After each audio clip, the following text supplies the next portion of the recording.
me again. So I've been busy ordering some stuff. I've got some lovely beets that just arrived today. Bow ball, because obviously the bow ball that I had on the boat was completely shot to pieces.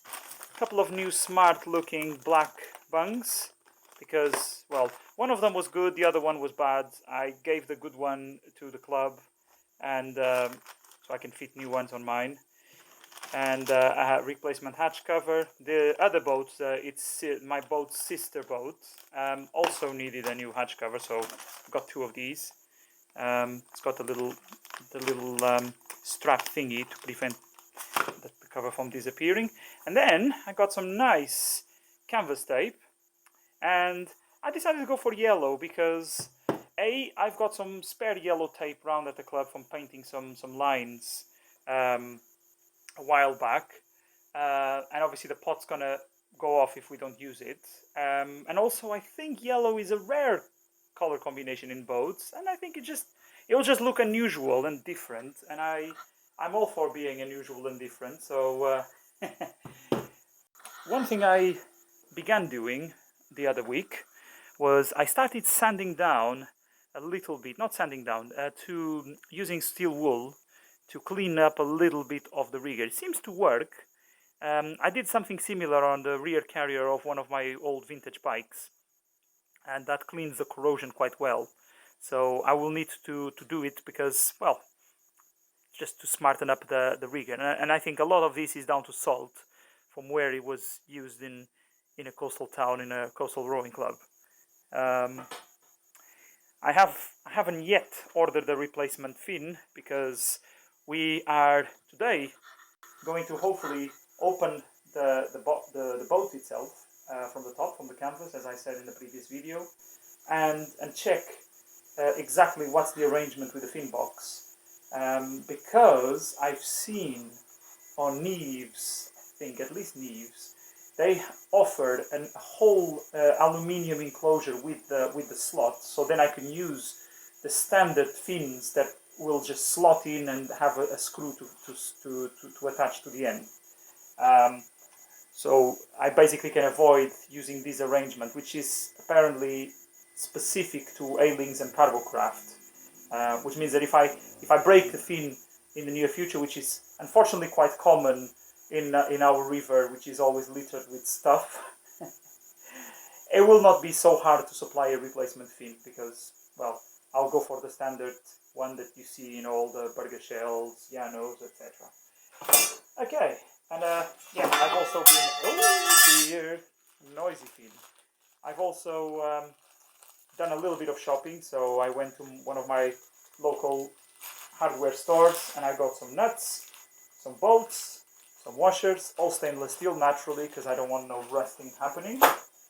But yeah, well, today the focus will be bringing the boat here in the garage because it's nice and bright, we've got lights, and cutting an access panel on the top of the canvas so we can tackle the repair from the inside. So we've defined the region that we need cutting, and we've marked it with a pencil. It's going to be cut quite precisely so that we can then lift that cover off and place it perfectly back into place once we are done with the repairs. We've chosen to make these cuts directly above the fin box because then we can inspect its condition, and also because there are some repairs in that area that need to be done from the inside.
So after removing the cover, we could then inspect the fin box. It's obvious that there is corrosion stemming from the screws that were used to hold the fin in place, and it is also obvious the crack.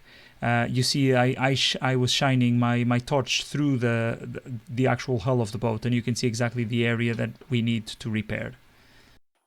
Now, what I'm going to do before I wrap up for the night is I'm going to strip this section here, because this whole bit needs to come off, and we've managed to pull all of this tape which was secured with from that previous repair, and we've noticed the reason for that previous repair, and that is this bit here. So at some point, we presume the boat must have had a bash on that side, which also might explain this section here that had the crack.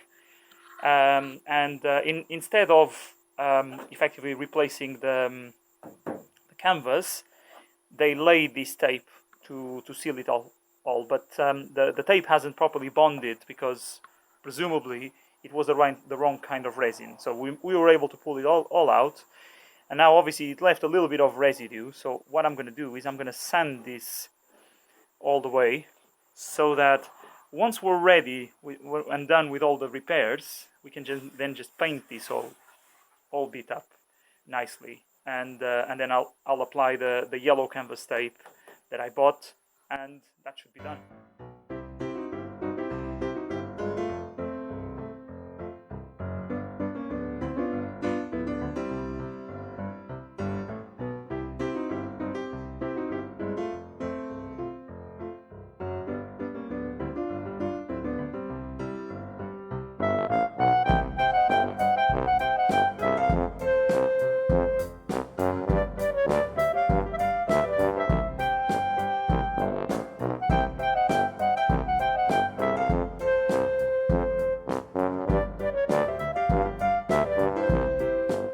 Oh, I realized I've made a bit of a mistake, because I was still wearing my work clothes when I did all this sanding.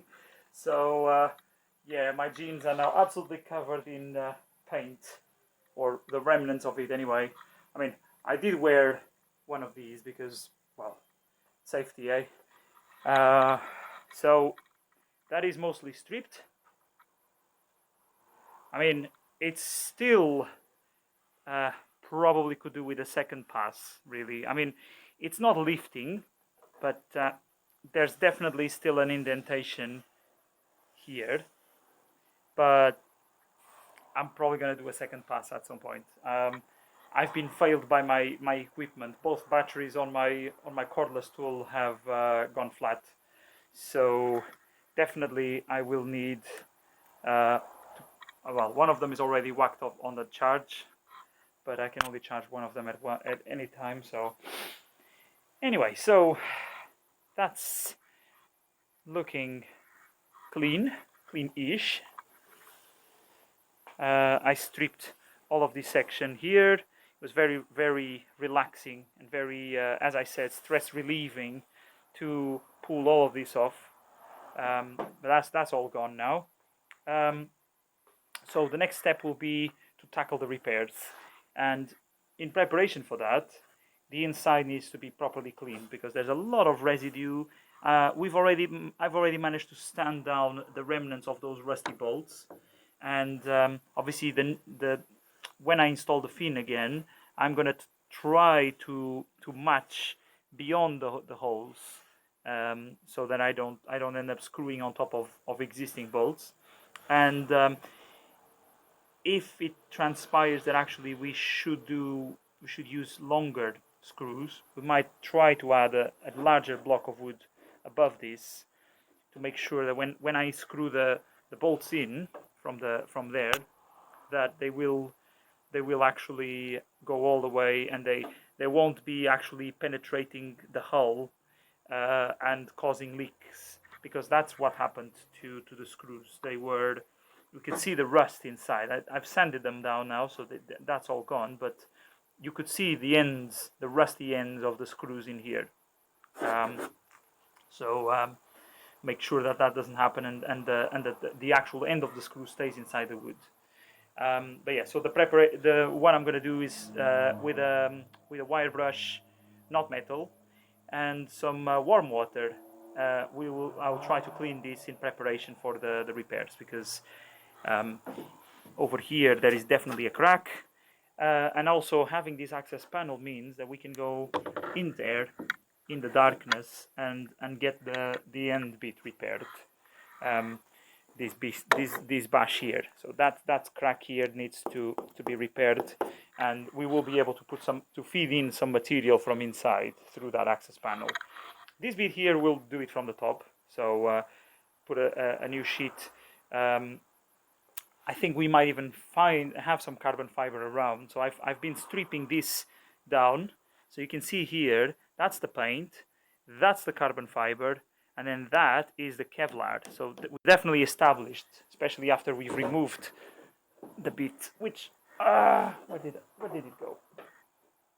The lid, where did you go, lid? Nah. We put it inside the boat for safekeeping, but I think now it's gone all the way in there. But yeah, we established that this is definitely a sandwich of Kevlar, carbon fiber, and then paint, which is nice. It provides extra stiffness and with a little bit of lightness, so that's quite nice. Okay, so I think I'm done for the day. I mean, it's 7:30 and I haven't had my dinner yet, so I think I'm gonna wrap it up from here. So before I store it, I'm just gonna wrap all of this area here, make sure this is all more or less watertight in case it rains, and then just put it outside, because as you can see, my garage isn't long enough for one of these boats. We actually had to turn it earlier, which was quite interesting, because obviously we needed to focus on the stern, and the boat was turned the other way around. So it was definitely a two-man job, and it involved lifting the boat up in the air and swinging it, and going with either end of the boat into the neighbor's yards, nearly hitting the next door house. Yeah, I don't recommend trying this at home, but then normally these guys don't live at home, they live in the boathouse. I mean, it's just that it's a lot easier for me to do this over here. I mean, if I had to go all the way to the boathouse to do this would take twice or three times as long, because I wouldn't be able to just after work come and do a little bit of work before lunchtime, before dinner time. I mean, anyway, so this is just a little short update on cutting the boat, doing a bit of sanding, and yeah, so next episode we will start tackling the repairs. So thanks for watching, and see you in the next video.